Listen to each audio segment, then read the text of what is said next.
Oi?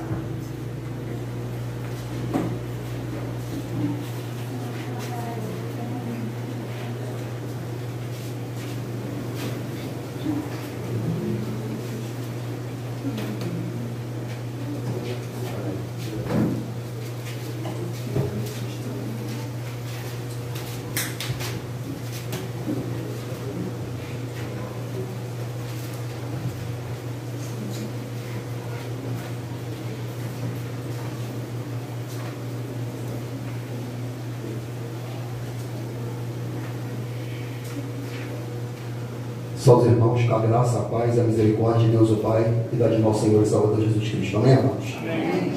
Glória a Deus. Aleluia. Amados, abra o Santo Livro em 2 Tessalonicenses, capítulo de número 1.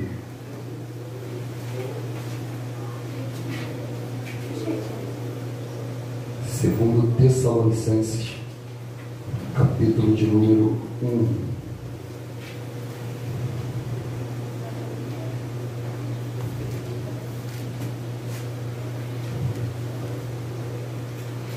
Aleluia. Amém? Amém. Todos? Amém.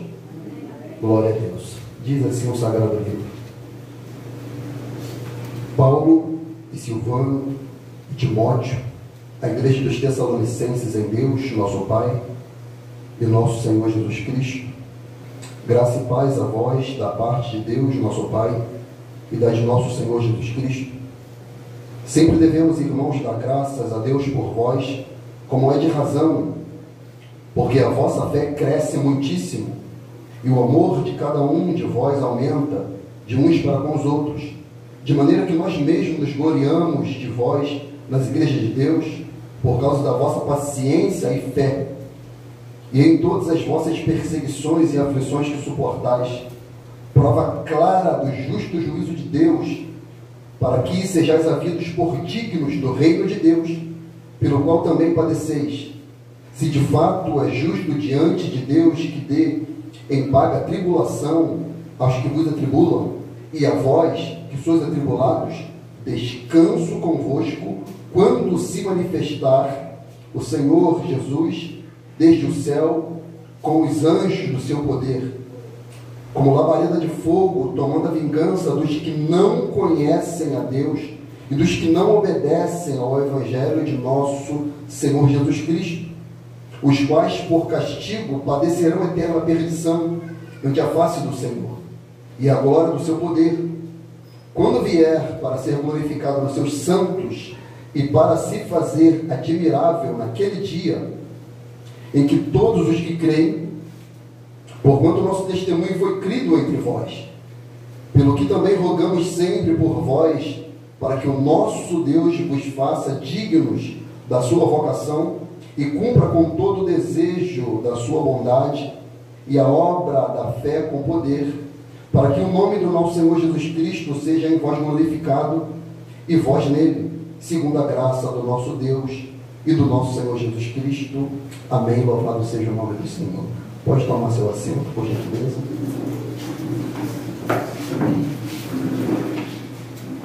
Eu vou ler novamente o texto, mas na versão King James. Amém?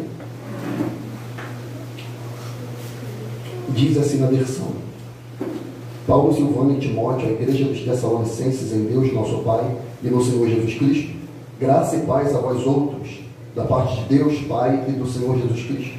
Caros irmãos, sentimos-nos no dever de continuamente render graças a Deus por vós, aliás, como é justo, porquanto a vossa fé tem crescido muito, e o amor de cada um de vós transborda de uns para com os outros.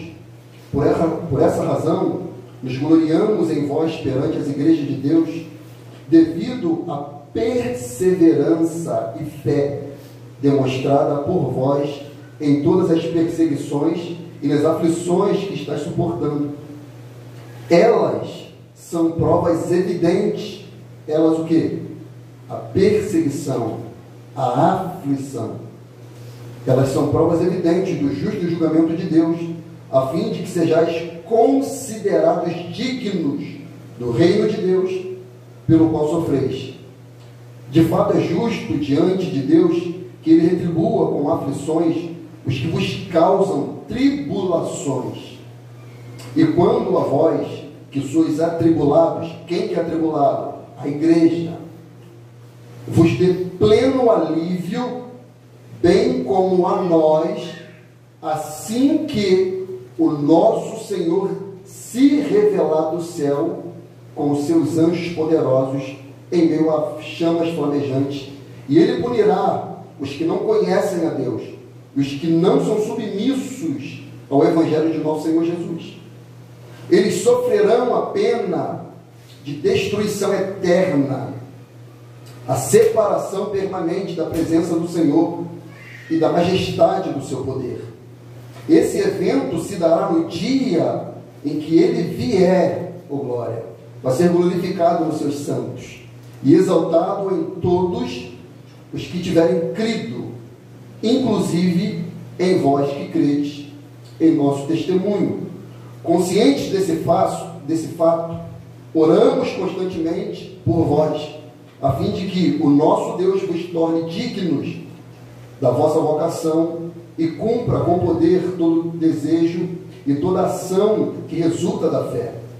Assim, o nosso Senhor Jesus Cristo será glorificado em vós e vós nele, conforme a graça de nosso Deus e de nosso Senhor Jesus Cristo. Louvado e bendito seja o nome do Senhor e a sua palavra. Nós vamos entrar, em especial no capítulo 2, em um terreno espinhoso, sim ou não, amado? Mas perceba que fora necessário, e é para a nossa compreensão, toda uma construção de uma ideia para que a gente chegue amadurecido dentro do conceito principal. E a segunda carta do apóstolo, ela é tão importante que, na primeira, lembra que eu falei? 1 Tessalonicenses tem quantos capítulos? Quantos capítulos? Dê a dica, amém? Sim ou não? 5 capítulos. Nos 5 capítulos da primeira carta, que Paulo envia por meio de Timóteo e por meio de Silvano. Silvano é quem? Quem é Silvano? Qual o nome dele? Está escrito Silvano aí. Qual o nome, gente? Está ruim de Bíblia, hein? Silas, amado. Silvano é Silas. Não é outra pessoa. É Silas. Amém? Então, Silvano ali é Silas. Então, a primeira carta se dá. Paulo chega lá e ele fica quanto tempo em Tessalônica? Quanto tempo? Jesus. Ó, o professor de aula aqui de instrumento está falando, tem que praticar em casa. Se não praticar, não aprende, rapaz. Se não ler Bíblia em casa, não aprende. Se não rever nem o estudo na internet, a gente não vai aprender. Vou perguntar novamente. Quanto tempo Paulo passou em Tessalônica para fundar essa igreja? Quanto? Gente, fala para fora para me ajudar, gente. Eu preciso desse... Quanto tempo? 21 dias. Paulo ficou lá. E por que Paulo saiu de lá? Por quê? Ele não ficou mais. Paulo passava às vezes 3 anos, 2 anos. Por que ele saiu de Tessalônica? Chuta alguma coisa, gente. Errado não tem problema não. Oi? Que foi perseguido. Que foi perseguido. E pegaram uma outra pessoa porque acharam que Paulo estava lá. Quem?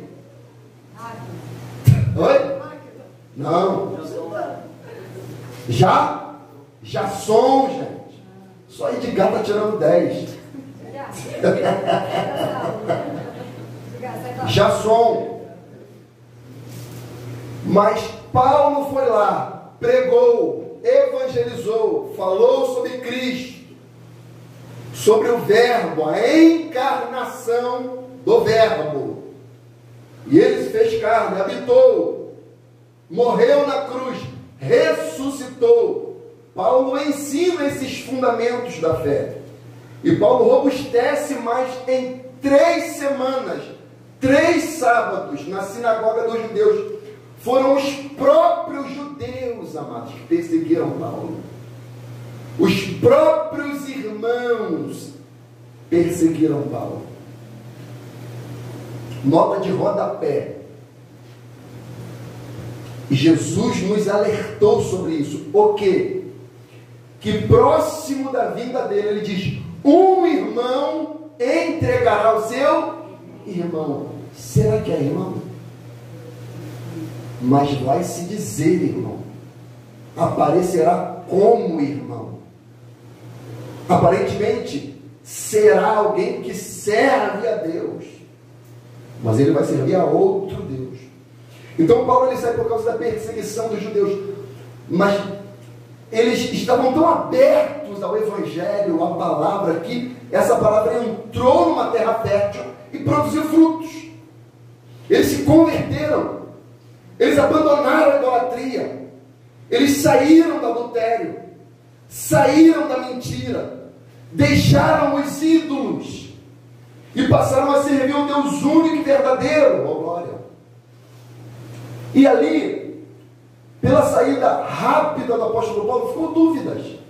Como todos nós aqui temos dúvidas, sim ou não? E uma das dúvidas que mais arregimentou a igreja dos Tessalonicenses era a respeito da volta de Jesus, o retorno de Cristo, que alguns falsos profetas estavam falando, pregando, ratificando com documento, cartas, epístolas, profecias, pregações, inspirações. A palavra profecia significa isso, inspiração, mensagem. Estava circulando na igreja de Tessalônica. Então Paulo, ele escreve para fundamentar essa igreja, que está cheia de dúvidas. E certamente aqui, alguns de nós ainda também têm dúvidas, quando se dará a volta de Cristo? A gente não vai tratar no capítulo 2. Capítulo 2 é bem possível que seria bom até a gente começar sem os próprios louvores, porque eu sei que vai render, vou dar pano para manga. Eu sei que vai render. Então, Paulo está fazendo essa construção no espírito deles. Isso tem que ser bem fundamentado no nosso espírito. Porque não adianta saber os tempos, estações, datas, profecias, se eu não vivo em santidade, amado. Amém? Então, Paulo tira eles, entre aspas, dessa vida de transcendência e traz eles para a emanência, para a vida terrena, para uma vida de santidade, para uma vida relacional de koinonia da Assembleia dos Santos.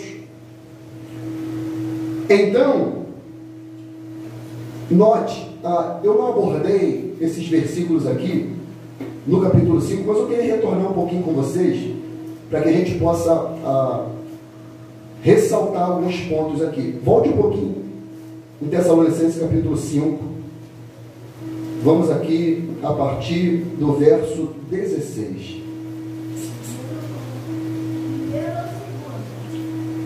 Volta um pouquinho primeiro. Capítulo de número 5, 16. É só virar uma folhinha aí, já vai estar no mistério aí. Amém? Nessa versão, regozijai-vos sempre. Ou seja, o que ele está falando? Independentemente da circunstância, isso não é uma doutrina da pessoa que tem prazer na agrura, prazer na dor, nas lutas, nos vales. Não. Mas ele está falando, a alegria do cristão não é fundamentada nas circunstâncias. Ok? Então quando ele fala regozijai-vos, que ele ligou. Quando ele diz regozijai-vos, ele está falando a alegria do cristão. A alegria do cristão não está fundamentada nas circunstâncias. Então ele está falando, independentemente do que acontece na vida do cristão, ele é alegre. ele jubila, ele louva, ele adora, ele engrandece, ele permanece adorando a Deus independentemente de qualquer circunstância. Então ele fala: regozijai-vos sempre, fazendo uma exegese dentro do próprio texto. Como, pastor, que eu vou regozijar se eu estou debaixo de luta? Como, pastor, que eu vou regozijar se eu estou debaixo de enfermidade? Como, pastor, que eu vou jubilar se eu estou debaixo de desemprego? Como, pastor, que eu vou jubilar se a minha família está em caos? Como que eu vou nutrir essa alegria interna se por fora eu estou com temores? Ele diz: orando sem cessar. O cristão, ele consegue sobrepujar as adversidades debaixo de oração. E quem não ora vive frustrado, desanimado, depressivo, para baixo. Então, orando. Tanto que ele continua, versículo 18: em tudo dai graça, porque esta é a vontade de Deus em Cristo para convosco. Não extinguais o Espírito. O que ele quer dizer com isso aqui, gente? Alguém me fala? Oi? Apagar a chama do Espírito. Ele fala: não apague. A palavra extinguir aqui no grego é apagar, suprimir, sufocar. Ok? Agora, a gente tem que fazer perguntas ao texto para que o texto nos responda. Como que eu apago o Espírito? E ele utiliza aqui um termo aqui, o Espírito, como se fosse um fogo.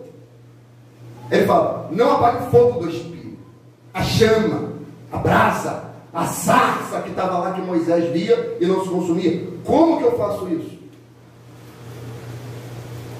Vamos trazer para a realidade?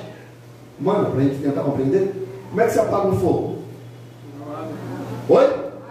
Água. Mas qual é um componente principal para a existência do fogo? Oxigênio. Então, quando eu tiro o oxigênio é vida. Quando eu suprimo a vida, o fluxo do Espírito em mim, como deixando de orar, deixando de ser grato, cometendo pecados, não tendo uma vida de santidade completa, espírito, alma e corpo, eu estou extinguindo o Espírito, eu estou apagando o Espírito, eu estou diminuindo a ação do Espírito. Porque você vai e coloca ali um plástico ali nesse ventilador, ele vai estar soprando o ar, não vai estar? Mas o ar vai estar chegando em você? Não vai estar. Então você está sufocando a ação do ventilador. Então, quando as pessoas colocam terra, você também apaga o fogo com terra, com água. No fogo, você apaga a ação dele, você diminui. Então, as pessoas extinguem a ação do Espírito fazendo essas coisas. Fazendo mais o quê? Ele diz: não desprezei as profecias. Trazendo para a gente: não desprezei a mensagem, não desprezei a Bíblia, não desprezei as Escrituras, não desprezei os Evangelhos, não desprezeis uma revelação, se ela está fundamentada nas Escrituras. E se eu fazer isso, você extingue o Espírito. Você extingue. Então ele fala: não faça isso. Mas como eu tenho que receber todas as palavras? Não, está aqui, gente, Bíblia. Ele fala: examinai tudo. Na sua está todas? Todas as evidências, retendo o que é bom. Retendo o que é? Bom. Ou seja, o profeta, às vezes, ele se empolga tanto que ele recebe a inspiração divina. Mas ele fica tão empolgado que ele deixa fluir dele as suas próprias emoções, que não estão fundamentadas nas Escrituras. Aí ele fala: olha só, quando a profecia vem, retém o que é bom, pega o que é bíblico, pega o que é canônico, pega o que Jesus falou, os apóstolos, Pedro, João, Tiago, Marcos, pega o que eles ensinaram, retenha o que é bom, examinar aqui a palavra grega é o que?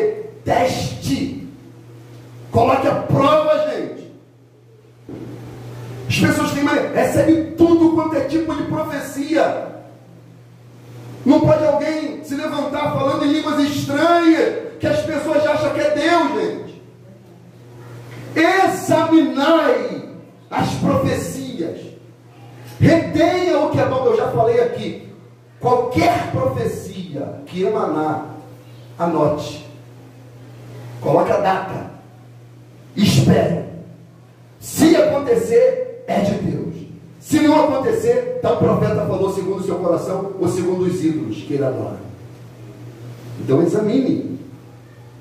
Ele diz: abstendo-vos de toda aparência do mal, ou seja, fuja do pecado. Para quê? Para não extinguir o espírito. E o mesmo Deus de paz, aí ele vai fechar com chave de ouro. E o mesmo Deus de paz vos santifique em tudo, e todo o vosso espírito e alma e corpo sejam plenamente conservados para a vinda de nosso Senhor Jesus Cristo, fiel que vos chama, ao qual também o fará. Irmãos, orai por nós, saudai a todos irmãos com ósculo santo. Aqui é um beijo santo, ou seja, um beijo respeitoso. Pelo Senhor vos conjuro que esta epístola seja lida a todos os santos irmãos. A graça de nosso Senhor Jesus Cristo seja convosco. Amém. Então note que Paulo aqui, ele dá um combo para a gente viver uma vida santa, piedosa, idônea, completa, robusta, ainda que passando por várias tribulações, agrura. Ele está falando, você não vai ser consumido por isso, porque você sabe que a sua leve e momentânea tribulação, ela produz para você um peso eterno de glória muito excelente, não atentando para as coisas que se veem, mas para as que não se veem, porque as que se veem são temporais, as que não se veem são eternas. Ele está falando, aquilo que o olho não viu, que o ouvido nenhum sequer ouviu, que nem sequer subiu ao coração do homem, são as coisas que Deus preparou para aqueles que o amam, ó glória. Então ele está falando, tire os olhos da terra e foque na eternidade, mas viva uma vida de santidade ao Senhor. E com isso, o Espírito vai fluir, a chama do Espírito vai fluir. Você vai conseguir queimar o pecado, expurgar o pecado. Então, quando Paulo sai, fundamenta essa igreja começa a ser perseguida. Ser perseguida de tal maneira que eles já pensavam que Jesus vai voltar agora, ou já voltou, porque a situação estava tão tensa, tão pesada, que eles falaram, não é possível, Jesus já voltou e eu fiquei. E não adiantou de nada viver em santidade. Uns pararam de trabalhar, outros queriam ficar ali dando volta no irmão, porque eles falaram, esse negócio de arrebatamento é confuso. Esse Deus que Paulo pregou, ele já voltou, então eu vou viver dessa maneira. Então Paulo, ele está fortalecendo, amado, colocando os pés dele de maneira sólida na caminhada da fé. Então vamos agora para o capítulo de número 1 na segunda carta. Volta para lá e vamos de maneira pausada. Se quiser falar, levanta a mão. Amém, amado? 2 Tessalonicenses capítulo 1, versículo 1. Paulo, Silvano e Timóteo, a igreja dos Tessalonicenses, em Deus nosso Pai. Até aqui, eu já aprendo aqui muita coisa. Só aqui já dá para fazer uma conferência, só aqui já dá para fazer um simpósio, só aqui já dá para escrever livro, só aqui, só nisso aqui. Paulo, Silvano e Timóteo, a igreja de Tessalonicenses, em Deus nosso Pai. O que Paulo está nos ensinando com a sua saudação apostólica? Primeiramente, ele está nos ensinando humildade. Porque primeiro, eles sabiam quem era Paulo, o testemunho de Paulo, o caráter de Paulo. Quem era Paulo antes de Jesus? Ele era Saulo, perseguidor, arrogante, prepotente, vingativo, duro, inflexível.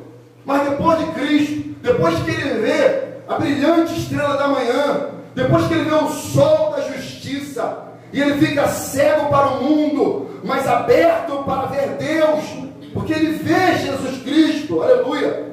E agora Paulo, ele se enxerga como alguém que não é grande, mas alguém que é pequeno, glória. Porque ele fala, agora eu não sou Saulo, eu sou Paulo. Paulo em grego significa pequeno. Paulo está falando, eu não sou grande. Grande é Deus, soberano é Deus, poderoso é Deus. Eu sou pequeno, mas Ele é grande, ó glória. Grande. Ele está ensinando sobre humildade, amado. E Silas, arborizado, alguém cheio, amado, do fruto do Espírito Santo e da graça de Deus. Ele está falando, sou eu, pequeno, Paulo, abortivo, o último dos apóstolos. E Silas, o arborizado, aquele que frutifica. E Timóteo, que honra a Deus, que glorifica a Deus. Ele está falando, nem é tanto eu, nem Silas, nem Timóteo, mas tudo é por Ele, para Ele, são todas as coisas. Ele está ali ensinando que ele aprendeu Jesus. Ele está falando, tomai sobre vós o meu jugo e aprendei de mim, que sou manso e humilde de coração, e acharei descanso para vossas almas. Nós devemos aprender de Jesus a humildade, amado. A humildade. Aprendemos a ser humilde. Porque Tiago fala, antes da graça, maior a humilde, mas resiste aos soberbos. Deus confere graça aos humildes, mas resiste aos soberbos. Tanto que ele vai falar assim, ó, Paulo, Silas e Timóteo, a igreja dos Tessalonicenses, em Deus nosso Pai. Ele está falando, eu plantei, Apolo regou, mas é Deus que dá o crescimento. Ele não atribui nada para ele não atribui honra nenhuma para ele, glória nenhuma para ele. Ele está falando, eu só fui ali um obreiro, eu só fui um cooperador, mas quem fez de fato crescer é Deus, é Deus, é Deus, é Deus, amado. É Deus. 1 Coríntios 3,6 ele fala, eu plantei, Apolo regou, mas é Deus que dá o crescimento. Pelo que nem o que planta, nem o que rega, é alguma coisa. É alguma coisa. Porque cada um receberá o seu galardão segundo o seu trabalho. Porque nós que somos cooperadores de Deus, e vós sois lavoura de Deus, edifício de Deus. A igreja é de Deus e em Deus, amado. Emana dele, aleluia. O próprio Paulo fala em Atos 20, 28, olhai por vós e pelo rebanho sobre o qual o Espírito Santo vos constituiu bispos, supervisores, para apacentares a igreja de Deus. É isso que ele quer dizer aqui. Essa é a salvação apostólica dele. Mas o versículo 1 não acabou. Ele diz, e no Senhor Jesus Cristo, graça e paz a vós, da parte de Deus nosso Pai e da de nosso Senhor Jesus Cristo. Coisa interessante ele fala aqui. E quando ele fala isso aqui, quem recebe, entende, porque ele explicou o que era graça. Ele explicou o que era paz. Ok? Vocês sabem o que é graça, sim ou não? É isso que ele quer dizer aqui. O que é graça? Favor imerecido. Fundamenta para mim. Documenta para mim. Não merecia a salvação, Deus nos concedeu pela misericórdia dele. Pela misericórdia. Documenta para mim o texto bíblico. O que é graça? Deus amou o mundo de tal maneira que entregou o seu único filho. Texto clássico, Evangelho de João 3,16. Outro texto.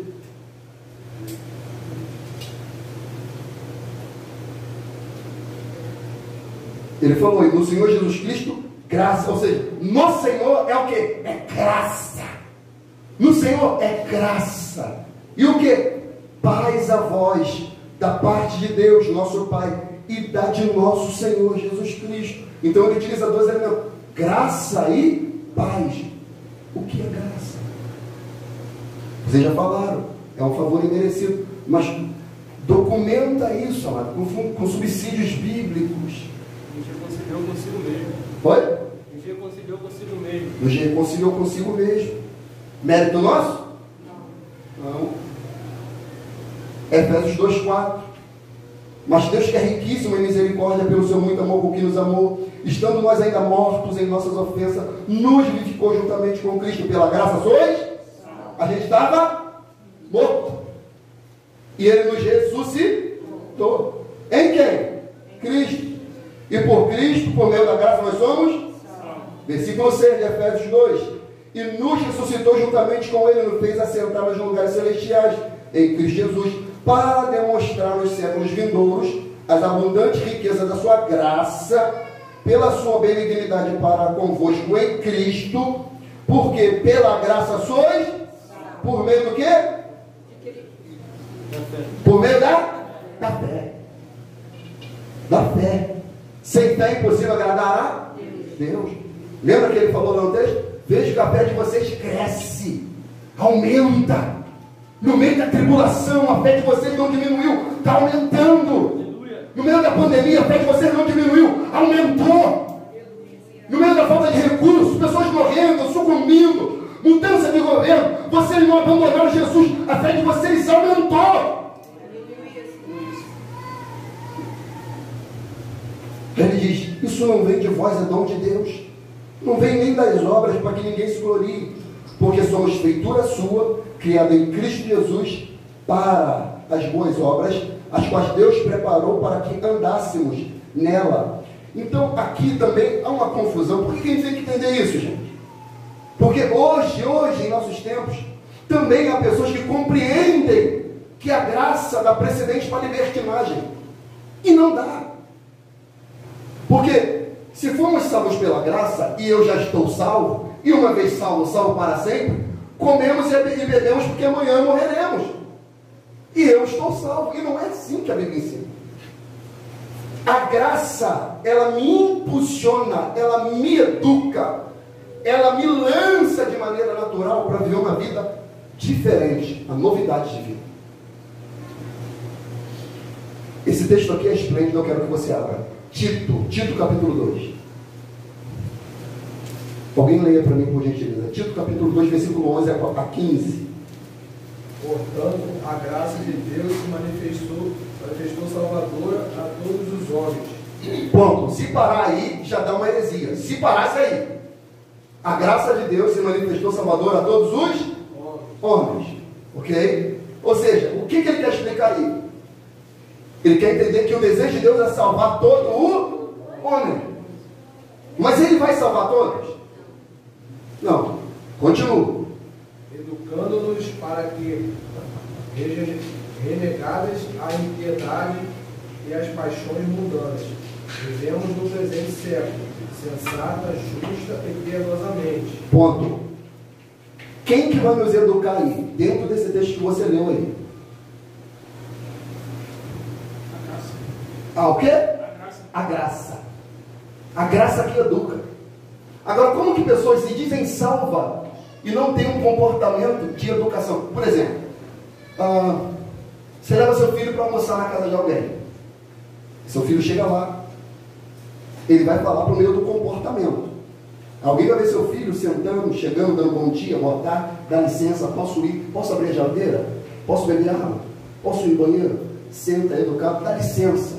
Aí você fala, pô, nossa, fulano é educado, né? Interessante, fulano é educado.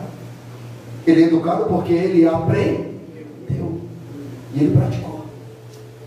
E ele colocou à tona aquilo que entrou dentro dele. Foi ensinado. Agora, as pessoas recebem esse ensino e não colocam para fora.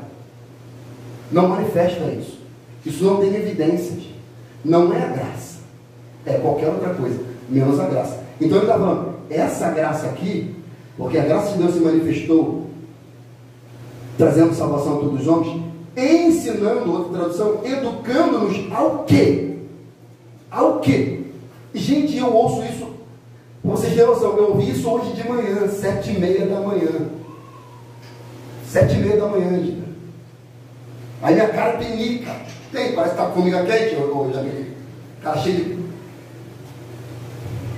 Foi lá, falando, varão, eu estou orando, falo para Deus, entra na minha vida. Eu quero ser uma nova pessoa. Entendeu? Eu quero ser alguém. Eu falo, Deus também quer. Deus também quer que você seja uma pessoa diferente. Deus quer que você seja um homem diferente que o glorifique. Então essa graça, o que ela faz? Ela nos educa, ela nos ensina. É algo didático, praticável, amado. Não é impossível. E o que ela ensina aqui, gente? Ela diz: renunciando às impiedades e concupiscências mundanas. A graça daquele, ela me diz, ela me ensina, como vocês aprenderam aqui hoje, o que é concupiscências mundanas. E ela me ensina a renunciar. O que é renunciar? Não fazer, não estar, não falar, não fazer, não até comer. O que a Bíblia fala para a igreja hoje? Não coma sangue. A graça me ensina isso. Aí se eu como, eu estou sendo o quê? Mal educado. Mas se ela me ensina, eu vou renunciar a isso aqui. A graça ensina a igreja o quê? A se abster dos ídolos. Eu vou lá e renuncio. E ele diz: vivamos neste presente século sóbria. E na última passagem que eu falei, que Paulo ele aperta mais a igreja, induz, encoraja a igreja mais ao quê? A sobriedade. Sóbria, justa e piamente. Continua, Eduardo, versículo 13. Enquanto aguardamos a bendita esperança, o glorioso retorno do nosso grande Deus e Salvador, Jesus Cristo. Ele que se entregou a si mesmo por nós, para nos remir de toda maldade e purificar para si um povo todo seu, consagrado às boas obras. Prega essas instruções, encoraja e repreende com toda a autoridade. Ninguém te menospreze. Ou seja, ninguém despreze essa tua profecia. Ninguém despreze essa tua pregação, esse teu ensino. Porque Deus, ele quer que a gente aguarde essa esperança qual? Do aparecimento, o arrebatamento, o arpaço do nosso grande Deus e nosso Senhor Jesus Cristo. A graça ensina. A graça faz com que eu consiga refrear as minhas paixões. Escute, Romanos 6,14, é um texto que já é memorizado aqui, já é na minha graça, na minha mente. Romanos 6,14. Ele fala, o quê? Porque o pecado não terá mais o quê? Domínio. A palavra ali é utilizada para um rei que domina, que governa. Domínio sobre vós. Por quê? Porque eu não estou debaixo da lei, mas estou debaixo de onde? Aí olha o que o texto vai continuar. O que essa graça faz quando eu sou liberto do domínio da lei? Ele vai dizer: pois que, ou por quê, mas aqui está pois que, pecaremos porque não estamos debaixo da lei, mas debaixo da graça? De modo nenhum. Não sabeis vós que a quem vos apresentardes por servo para lhe obedecer, sois servo daquele a quem obedeceis, ou do pecado para a morte, ou da obediência para a justiça? Mas graças a Deus que, tendo sido servos do pecado, obedeceste de coração a fé, a forma de doutrina que foste entregue, e libertos do pecado, foste feitos servos da justiça. Ou seja, eu deixei o pecado, abandonei o pecado, porque agora eu não estou mais debaixo do domínio da lei, porque a lei não salvava ninguém. O que a lei fazia? Condenava, mano. Para não matar, o que tinha que fazer? Sacrifício. E veio alguém que sacrificou por nós. Quem? Cristo. É a graça. É a graça. É o favor imerecido. É esse favor que Paulo fala que a graça nos basta, nos salvou, nos libertou. Romanos 3,23 diz: porque todos pecaram e destituídos estão da glória de Deus, sendo justificados gratuitamente pela sua graça, pela redenção que é em Cristo, a qual Deus propôs por propiciação pela fé do seu sangue, para demonstrar sua justiça pela remissão dos pecados dantes cometidos, sob a paciência de Deus, para demonstração da sua justiça neste tempo presente, para que ele seja justo e justificador daqueles que têm a fé em Jesus. Então, se eu não cresço na graça, eu vivo na desgraça. Eu vou repetir: se a gente não cresce na graça, vive-se na desgraça. Se eu não cresço na graça de Cristo, eu cresço em iniquidade, pecado. Paulo fala para Timóteo: tu, pois, meu filho, fortifica-te na graça que é em Cristo. Ou seja, o que ele está querendo dizer, Edgar? Que essa graça, esse favor que já nos foi dado, meus, tem a capacidade de nos fazer, a gente pode, em Cristo, se fortalecer cada vez mais nesse favor que nos foi dado, crescer cada vez mais nele. E quando eu cresço na graça, nesse amor, naquilo que foi revelado na cruz, Jesus falou algo interessante, gente. A gente tem que aprender isso. O que ele fala? A quem muito foi perdoado, muito, quem lembra? Foi amado. Muito amou. Não é que foi muito amado. A quem muito foi perdoado, muito amou. A quem pouco foi perdoado, muito, pouco amor. Então, quando a pessoa vai ter uma consciência do que Jesus fez, isso vai se expandindo, ele vai amando cada vez mais Jesus, amado. Ele vai crescendo mais no amor por Cristo, pela revelação de Cristo, por querer ver Cristo, por querer morar nas mansões celestiais, por querer ter um corpo glorificado, por passar na eternidade dizendo: santo, santo, santo é o Senhor dos Exércitos, toda a terra está cheia da tua glória. Ele cresce nisso, e com isso nada freia um crente que cresce na graça. Nada. Em especial as perseguições, as tribulações.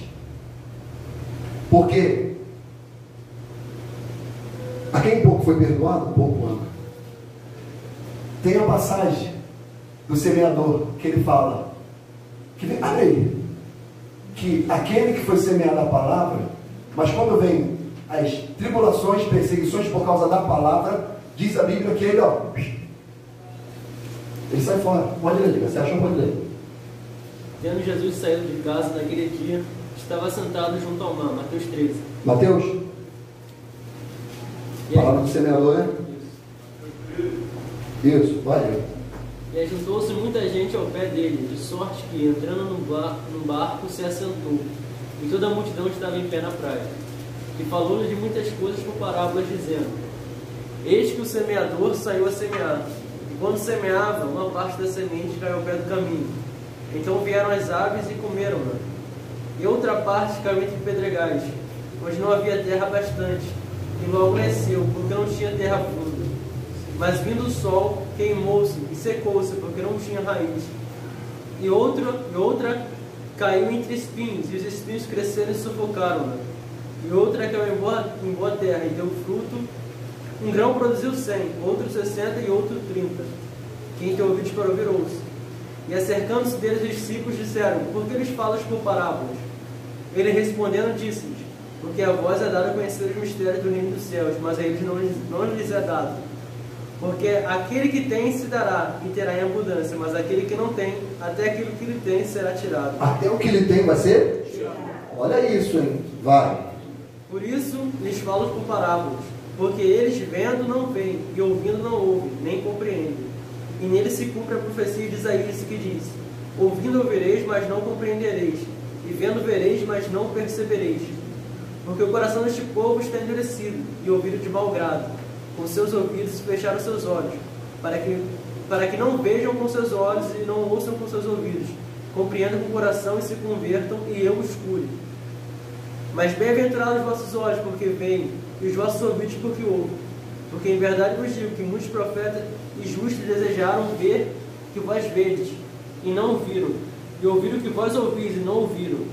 Escutai vós, pois, a parábola do semeador. Ouvindo alguém a palavra do reino, e não a entendendo, vem o maligno e arrebata o que foi semeado no seu coração. Detalhe: ouvindo, repete, escuta. Ouvindo alguém a palavra do reino e não a entendendo. Quem que prega a palavra do reino? O profeta que ele falou lá. Ok? Examinar as profecias, ele tem o que é bom. Ele está ouvindo, mas não entendendo. O que acontece? O maligno vem e arrebata. O maligno vem e toma. Ele rouba. Continua. E arrebata o que foi semeado no seu coração. Este é o que foi semeado ao pé do caminho. Porém, o que foi semeado em pedregais é o que ouve a palavra e logo a recebe com alegria, mas não tem raiz em si mesmo, antes é temporão. Então, chegada a angústia e a perseguição por causa da palavra. Chegando a angústia e a perseguição por causa do quê? Da palavra. Da palavra. E a palavra que Jesus está ensinando é o quê? É semente. O problema é a semente ou a terra? É a terra. É a terra. Amém? Vai. Por causa da palavra, logo se ofende. Logo o Senhor? O fato de ofender é o que Jesus fala. Se escandalizou de mim. Ele se retira. Ele sai. Por que ele saiu? Porque ele não teve raiz. A palavra não entrou afinco nele. E quando vem a luta, o vento, o vale, ele abandona, ele se escandaliza. Ou seja, ele fala, esse não é o evangelho que eu quero. Eu não quero esse evangelho de luta, de vale, de tristeza, de perseguição. O que é isso?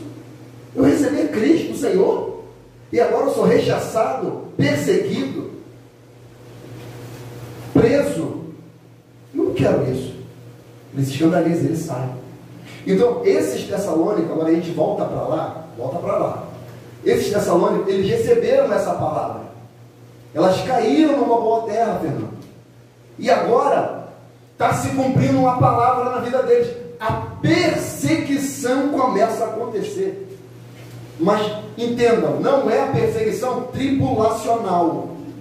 Mas chegou a tal nível que era como se fosse. Porque senão, eles não estavam pensando que era arrebatamento. Então não foi pouca coisa. Foi algo forte. E agora a gente vai ver aqui o que Paulo escreve para consolá-los. Ok? 2 Tessalonicenses 1:3. Amém? Amém? Sempre devemos, irmãos, dar graças a Deus por vós, como é de razão, porque a vossa fé cresce muitíssimo. E o amor de cada um de vós aumenta de um para com os outros. Jesus ensinou em João 13:35. Nisto conhecereis que sois meus, se fazer o quê? Amar. Então eles estavam sendo discípulos, reconhecido como tal. De maneira que nós mesmos gloriamos de vós nas igrejas de Deus, por causa da vossa paciência e fé. Ou seja, no meio da tribulação tem que ter dois elementos: paciência e fé. Porque sem fé é impossível agradar. E paciência é para resistir o que está acontecendo, que vai passar. Amém? Nada é para sempre, amado.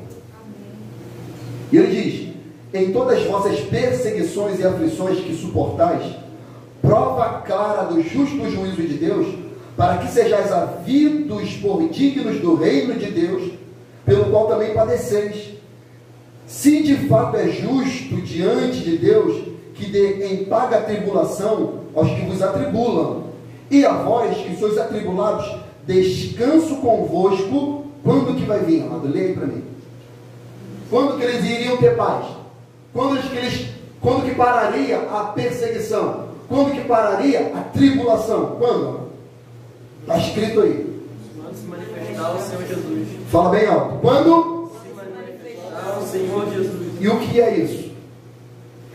O arrebatamento. Oi? A vinda de Cristo. Arrebatamento. Só que aí entra nessa linha escatológica, dos pré, do pós, que eles acham que essa é a parousia, que é a vinda secreta de Cristo, e depois a vinda visível, que depois já seria uma terceira vinda, que Jesus pisa no Monte das Oliveiras e todo olho verá. Então é aqui nessa linha que entra a confusão teológica. Mas a Bíblia, amada, a Bíblia explica, a própria Bíblia, e fala de maneira clara, gente. Olha só, eles estão querendo saber: Paulo, quando que eu vou ter tranquilidade? Ele está falando, Bia, quando que eu vou ter tranquilidade nessa terra? Quando? Quando que eu vou ter consolo aqui? Ele está falando, Sarinha, quando que eu vou ter tranquilidade absoluta? Eu quero saber isso, Paulo. Quando que vai acabar essa perseguição? Quando que vai acabar a tribulação? Me fala de maneira clara. Ele vai falar: tudo bem, eu vou falar.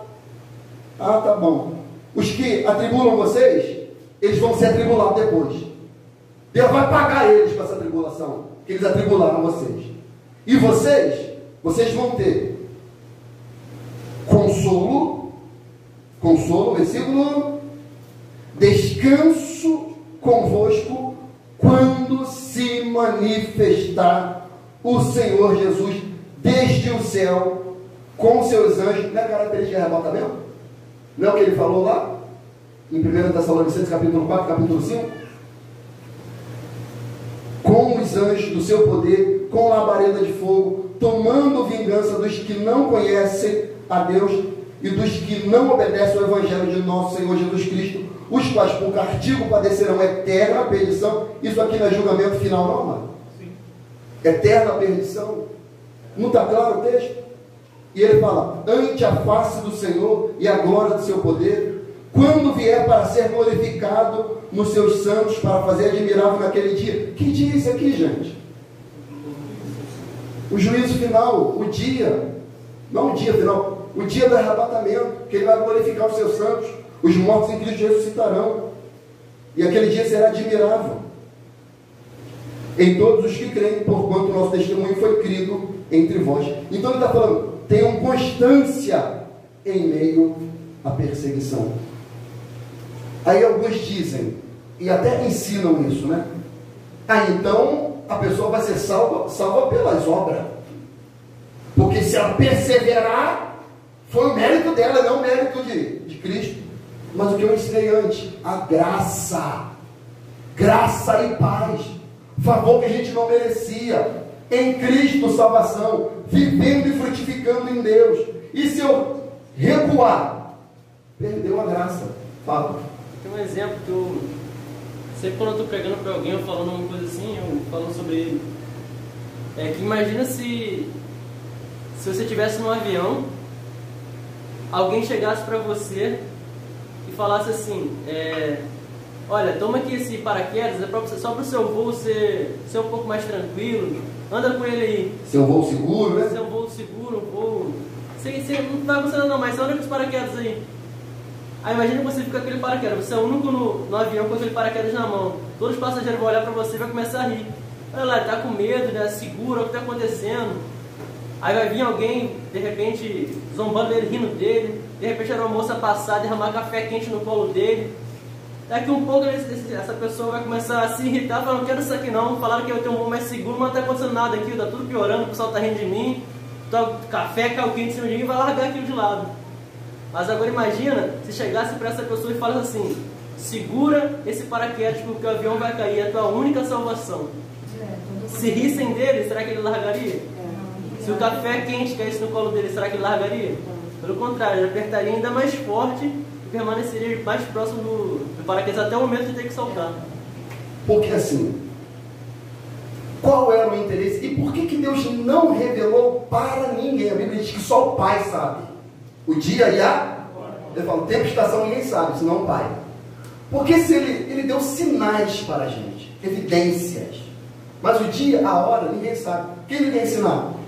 Quando esses sinais começarem a ficarem evidentes, quem é de Cristo, ele já está nesse processo de vigilância, de sobriedade. Ele não vai ser pego despreparado. Mas se ele revelasse o dia e a hora, como é que as pessoas viveriam? De maneira libertina, quando estivesse aproximando, Jesus! Está entendendo? E Jesus fala, não, permaneça em vigilância. Permaneça em santidade. Permaneça aguardando. Por quê? Quando ele se manifestar, aí vocês terão de fato o verdadeiro consolo. Olha o que Paulo diz em Atos 14, 21.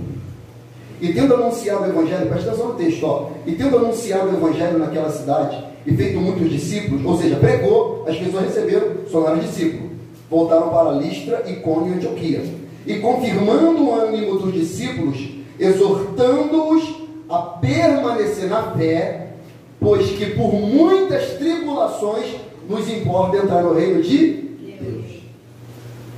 Não significa salvação por obra, mas ele está falando, necessita uma perseverança, meu amigo. Porque por muitas tribulações nos importa entrar no reino de Deus. A perseverança em meio à luta. A perseverança em meio à dor, em meio ao vale. Amados, eu quero ler alguns textos aqui com vocês, para robustecer mais isso daqui, e depois a gente vai entrar em mais alguns textos. Então, para ganharmos tempo, deixa eu ler aqui de maneira um pouco mais rápida. Se você quiser abrir, tudo bem. Se não, escute o versículo. Romanos 12, 9 em diante, Paulo fala. Primeira coisa aqui, amado, que eu quero que você entenda.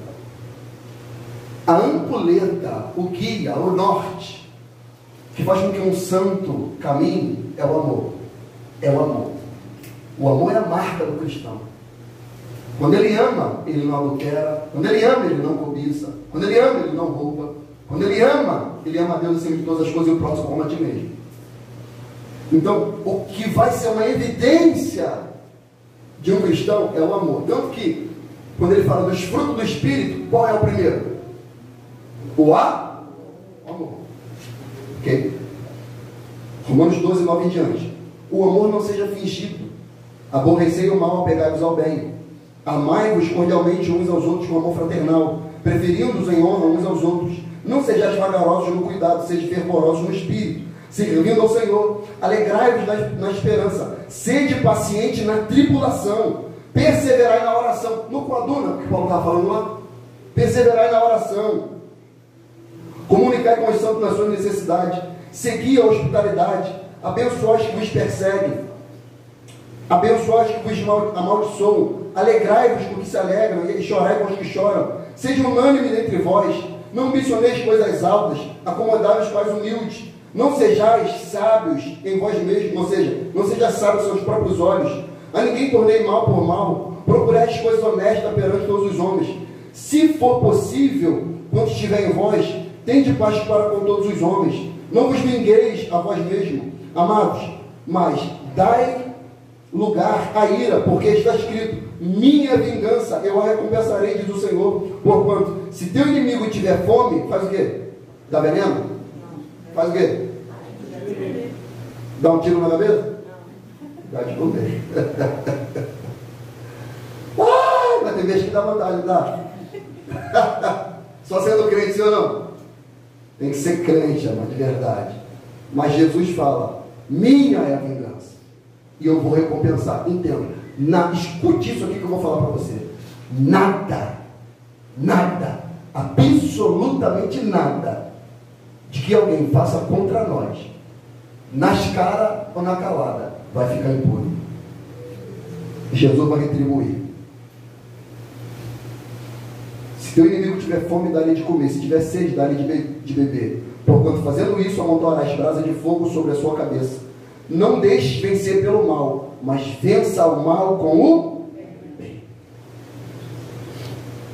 Então, Paulo ele fala: olha só, a vós que sois atribulados, descanso convosco quando se manifestar do céu o Senhor Jesus com seus anjos.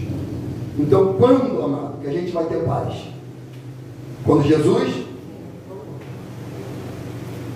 E aí é uma grande divergência. Mas a gente vê que os textos, amado, assim, Ricardo, tá? Primeiro eu vou falar da visão do nosso ministério. A visão do nosso ministério é pós-tribulacionista. Nós somos pós-tribulacionistas. O que é isso? Nós cremos que a igreja será arrebatada após a tribulação. Mas no Brasil, bem possível, talvez eu diga deve ter esse dado, mas pelo que eu percebo e conheço da cristandade, a maior parte da cristandade brasileira é pré-tribulacionista. A maior parte. Em especial por meio das Assembleias de Deus. Ok? Talvez 70% seja pré-tribulacionista. Ou mais. E é uma doutrina muito recente. Então, é um malabarismo para dizer que a igreja é arrebatada antes da tribulação. E com isso, se coloca dois povos, mas uma vinda, que seria a terceira, que é muito difícil, é colocado no meio dessa doutrina, que haverá salvação no meio da tribulação, sem a igreja e sem o Espírito Santo, porque o Espírito Santo também vai ser tirado.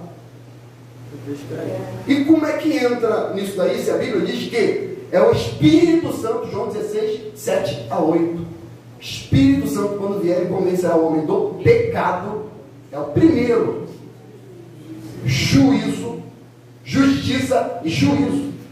E como que vai ter conversões se o Espírito Santo não vai sair? Me explica essa salada mista aí, mano. Então, eu respeito, amado, todos os pré-tribulacionistas. E eu falo, isso não deveria nem nos separar, pelo contrário, nos unir, porque a marca do cristão é o amor. Eu falo com ele, você falou isso, eu fico preocupada com esses evangélicos que estão já há anos e anos e anos, né, achando que vai ser assim. Quando for chegar na hora, vai ver que não foi. Não foi. Entendeu? Eu tenho um tio que ele é evangélico há mais de 30 anos. E eu estava conversando com ele e ele crê que vai ser assim. A igreja vai ser arrebatada. Então, quando você vai expondo esses textos aqui de maneira bem clara, explícita, sempre vai ter um malabarismo. Não, mas esse texto não é para a igreja, é para Israel.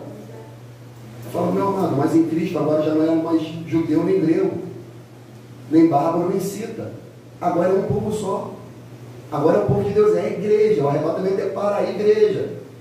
Não, mas ali quando Paulo fala em 1 Tessalonicenses capítulo 4, 16 a 18, é a parousia, que Cristo vem de maneira secreta, os mortos em Cristo são transformados e nós que tivemos vivo somos arrebatados, se encontramos com ele nos ares. Ali acontece a boda do Cordeiro, 7 anos, enquanto 7 anos da boda do Cordeiro, aqui 7 anos de tribulação, bambu rachando, pau quebrando, morte anticristo, demônio, perseguição, morte, inferno.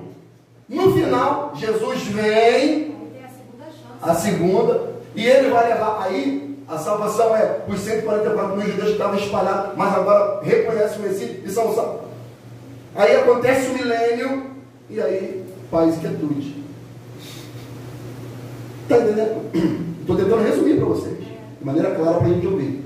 Que aí tem que entrar nas 70 semanas de Daniel, entender o governo do anticristo, como ele agirá, quem ele é, o falso profeta, se a igreja vai estar aqui ou não. E Apocalipse capítulo 13, gente. Entendeu? Então eu falo, amado, te respeito como irmão em Cristo, mas eu prefiro ficar com as escrituras. E eu prefiro viver uma vida de vigilância do que confiar assim. Porque essa doutrina diz o que, amado? Que Cristo pode voltar aqui e agora. E eu não acredito nisso. Assim, né? Assim, porque Paulo vai falar lá em Tessalonicenses que não será assim sem que antes venha a apostasia e que se manifeste o que, gente? Mas ele fala, mas a igreja não vai estar aqui, meu diabo, amor. Eu tive uma situação, pastor, um irmão, igreja de trabalho, também tinha essa condição de fé, e eu mostrei para ele os textos, né, tudo, né, e não, eu acredito também nisso, mas também tem um trabalho com fé.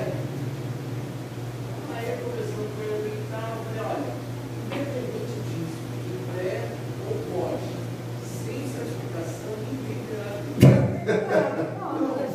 Ou seja agora, ou seja depois, se santifica. Se santifica. Eu não fico preocupado com a vida de Cristo, eu fico preocupado com a sua santificação.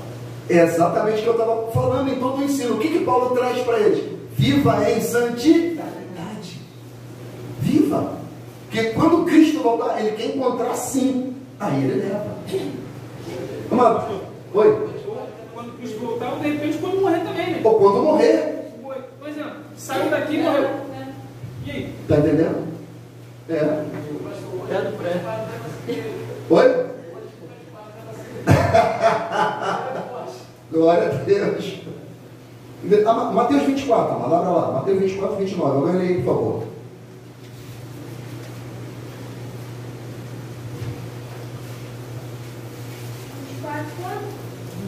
Mateus 24, 29 até o 31. E logo depois da aflição daqueles dias, o sol escurecerá, a lua não dará a sua luz, as estrelas cairão do céu e as potências dos céus serão abaladas. Então aparecerá no céu o sinal do Filho do Homem, e todas as tribos da terra se lamentarão e verão o Filho do Homem vindo sobre as nuvens, no céu, com poder e grande glória. Não, peraí, o que vai acontecer? Ele vai falar, ó, logo depois das aflições daquele dia, o sol escurecerá, a lua não dará luz, as estrelas do céu vai cair, as potentes do céu serão abaladas, está falando de 2 Pedro, e ele diz, logo depois disso tudo, então aparecerá no céu o sinal do Filho do Homem. Aí um detalhe, e todas as tribos da terra se lamentarão, e elas vão fazer o quê? Elas vão fazer o quê?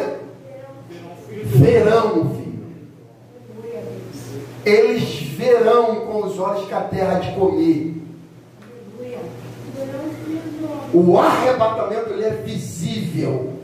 Cristo vem, crise, as trombetas sendo despejadas, os selos sendo abertos, as taças sendo derramadas, e na 7ª trombeta, Cristo virá e buscará a sua igreja amada.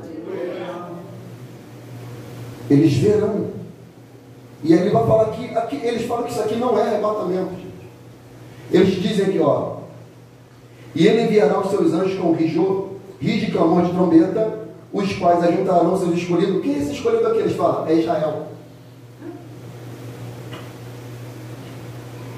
Os escolhidos, desde os 4 ventos a uma extremidade dos céus. Esse texto é claro, gente. Claro. É então, no final. Aí você explica, você vai dando a conexão, vai dando os textos. Mas sabe o que é isso? É a mente cauterizada. É a pessoa que recebe a doutrina e tradição dos homens e não se conforma com a doutrina de Cristo. Em meio a isso, no capítulo 1, o que Paulo quer nos ensinar?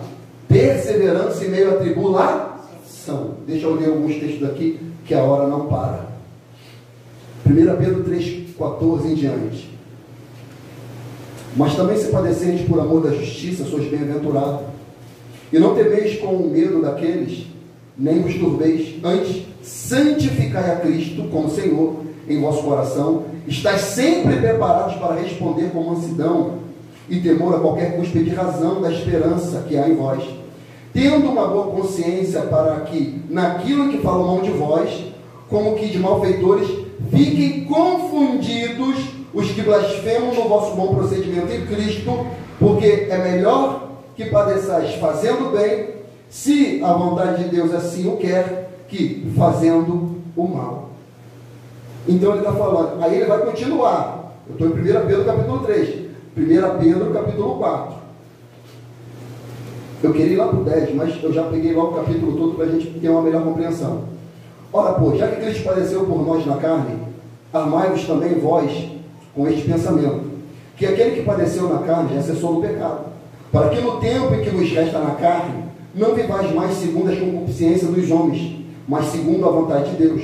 Porque é bastante que no tempo passado da vida, fizéssemos a vontade dos gentios, andando em dissoluções, concupiscências, borracheiras, glutonarias, bebedices e abomináveis idolatrias, e acham estranho não corredes com eles os mesmos desenfreamentos de dissolução, blasfemando de vós, os quais hão de dar conta ao que está preparado para julgar os vivos e os mortos. Porque por isto foi pregado o Evangelho também aos mortos, para que na verdade fossem julgados segundo os homens, na carne, mas vivessem segundo Deus, em espírito. E já está próximo o fim de todas as coisas. Porquanto sede sóbrio, sempre quando fala do fim, ela fala, sede sóbrio. Sóbrio. E ele diz, vigiai em oração. Santidade. Qual versículo mudou? 7. Versículo 8. Mas sobretudo, tende ardente amor, amor também, uns para com os outros, porque o amor cobrirá uma multidão de pecados. Sendo hospitaleiros uns para com os outros, sem murmuração, cada um administre aos outros o dom como recebeu, como bom dispenseiro da multiforme graça de Deus. Se alguém falar, fale segundo as palavras de Deus. Se alguém administrar, administre segundo o poder que Deus dá, para que em tudo Deus seja glorificado por Jesus Cristo, a qual pertence a glória e o poder para todo sempre. Amém. Versículo 12. Amados, não estranhei a ardente prova que vem sobre vós, para vos tentar, como se coisa estranha vos acontecesse, mas alegrai-vos no fato de seres participantes das aflições de Cristo, para que também na revelação da sua glória regozijeis e alegreis. Ou seja, na revelação da glória dele, o que é isso? arrebatamento, vinda, retorno. A gente regozija. 14. Se pelo nome de Cristo sois vituperados, bem-aventurados sois, porque sobre vós repousa o Espírito da glória de Deus, o selo da redenção. Que nenhum de vós padeça como homicida, ou ladrão, malfeitor, ou como que se intromete em negócios alheios, mas se padece como cristão, não se envergonhe, antes glorifique a Deus nesta parte, porque já é tempo que comece o julgamento pela casa de Deus. E se primeiro começa por nós, qual será o fim daqueles que são desobedientes ao Evangelho de Deus? E se o justo apenas se salva, onde aparecerá o ímpio e pecador? Portanto, também os que padecem segundo a vontade de Deus, encomendam-lhe a sua alma como ao fiel Criador, fazendo o bem. Traduzindo, vive em santidade até a sua morte ou Jesus voltar. É isso que ele quer dizer. Aqui na versão do James, no 18, ele fala, a palavra diz assim: e se é com dificuldade que o justo é salvo, que será do ímpio, o pecador. Se é porque com dificuldade. Com dificuldade. Que o justo é salvo. E aqui a gente entra nos versículos finais, versículo 11 e 12. Então Paulo, para fechar o capítulo 1, vai entrar no ponto mais espinhoso. Ele fala: a gente tem que ser achado digno da vocação a qual a gente foi chamado. Digno. Digno. Versículo 11 e 12 de 2 Tessalonicenses capítulo 1. E Paulo está orando. Ele fala: pelo que também rogamos sempre por vós, para que o nosso Deus vos faça digno. Por que ele fala o nosso Deus vos faça digno? Por causa do Espírito Santo, por causa da graça, por causa do poder que opera em nós. Não é por força nem por violência, não é pelo Espírito de Deus, mas há uma participação humana. E ele fala: dignos da sua vocação, e cumpra todo o desejo da sua bondade e a obra da fé com poder, para que o nome do nosso Senhor Jesus Cristo seja em vós glorificado, e vós nele, segundo a graça de nosso Deus e do nosso Senhor Jesus Cristo. Dignos da vocação celestial. Dignos. Por isso que Gálatas exorta: não erreis, Deus não se deixe escarnecer. Aquilo que o homem semear, ele ceifará. O que semeia no espírito, qual é vida? E o que semeia na carne, qual é corrupção? Dignos, amados. Ouça esse texto aqui, Romanos 2:5. Mas segundo a tua dureza, o teu coração impenitente, entesouras ira para ti no dia da ira e da manifestação do juízo de Deus, o qual recompensará cada um segundo as suas obras, a saber, a vida eterna aos que com perseverança em fazer o bem procuram glória e honra e incorrupção, mas indignação e ira aos que são contenciosos e desobedientes à verdade e obedientes à iniquidade. Tanto que lá ele vai falar: eu enviei a verdade, mas vocês creram na mentira. Eu vou enviar para vocês, sabe o quê? A operação do erro, um espírito de mentira, porque vocês não querem a verdade. Aí ele diz: tribulação e angústia sobre toda a alma do homem que faz o mal, primeiramente do judeu, também do grego, glória, porém, honra e paz a qualquer que faz o bem, primeiramente do judeu e também do grego, porque para com Deus não há acepção de pessoa. Para quê? Para salvação. Então ele está falando: os que têm dureza, que são impenitentes, que são obstinados em não receber a palavra, a manifestação deles será de juízo e de ira. Por isso, amado, a gente deve de fato militar bem a milícia da fé e tomar posse da vida eterna, para o qual nós fomos chamados. Alguém lê para mim Judas, capítulo 1, versículo 20, e a gente fecha. Então, perceba a construção. Eles estão sendo perseguidos, afligidos, de maneira tal que eles pensavam que Cristo já veio ou já viria, e Paulo fala: não arrefeçam na fé, permaneçam firmes no Evangelho, que quando ele vier, ele vos consolará e vos dará de fato a verdadeira recompensa e graça por meio do Senhor e Salvador Jesus Cristo. Judas 1:20. até o versículo 25. Mas vós, amados, edificando-vos a vós mesmos sobre a vossa santíssima fé, orando no Espírito Santo. Conservai-vos a vós mesmos no amor de Deus, esperando a misericórdia do nosso Senhor Jesus Cristo para o eterno. E apiedai-vos de alguns usando o discernimento. Salvai alguns com temor e arrebatando do fogo e de outro. Tenhai misericórdia, com temor, odiando até a túnica da mancha da carne. Ora, aquele que é poderoso para nos guardar de tropeçar e apresentar-vos irrepreensíveis com alegria perante sua glória, ao único Deus sábio, Salvador nosso, seja glória e majestade, domínio e poder agora, para todo sempre. Amém. Amém. Preste atenção no versículo 21. Ó.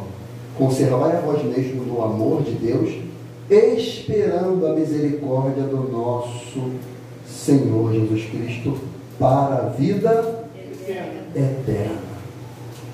E ele fala: apiedai-vos de alguns que são o quê? Duvidosos. Dúvida é ausência de fé.